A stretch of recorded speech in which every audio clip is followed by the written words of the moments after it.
tvárnic bez ďalších korekcií. Tvárnice s perom a drážkou medzi sebou nevyplňame maltou.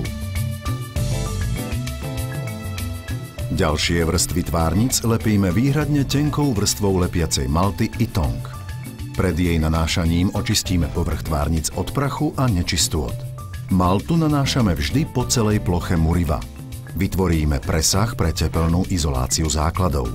Na murovanie obvodových stien sú najvhodnejšie tvárnice Ytong Lambda s hrúbkou 375 mm, ktoré už nie je potrebné dodatočne zatepľovať. Tepelnoizolačné vlastnosti materiálu Ytong sú totiž vynikajúce. Použitie náradia Ytong zjednoduší a zefektívni našu prácu. Dodržujeme správnu väzbu tvárnic. Nadbytočné profily jednoducho zarovnáme hoblíkom.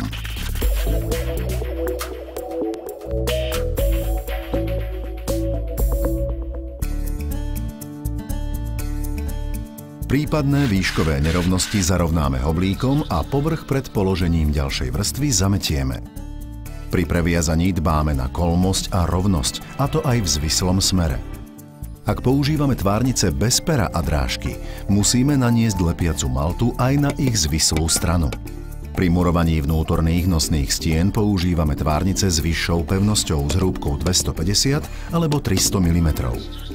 Pevnosť pórobetónu Ytong je vo všetkých smeroch rovnaká, takže tvárnice môžeme ľubovoľne otáčať a ich nosnosť sa pritom nezmení.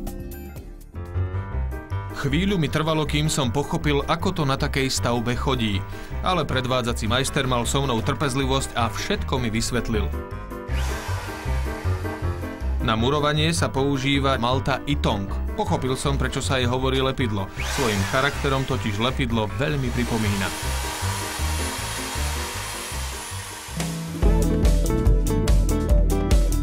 Príprava malty je veľmi jednoduchá. Na jej zamiešanie stačí bežná elektrická vrtačka, takže na stavbe sa zaobídeme aj bez miešačky. Malta sa nanáša v tenkých vrstvách a preto jej na celú stavbu v porovnaní s klasickou technológiou spotrebujeme veľmi malé množstvo.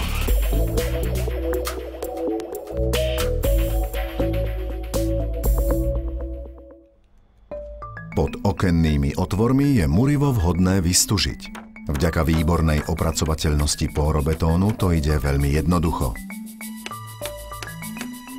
Drážkovačom vytvoríme priestor pre armatúru tak, aby výstuž presahovala minimálne 500 mm za budúci okraj okna.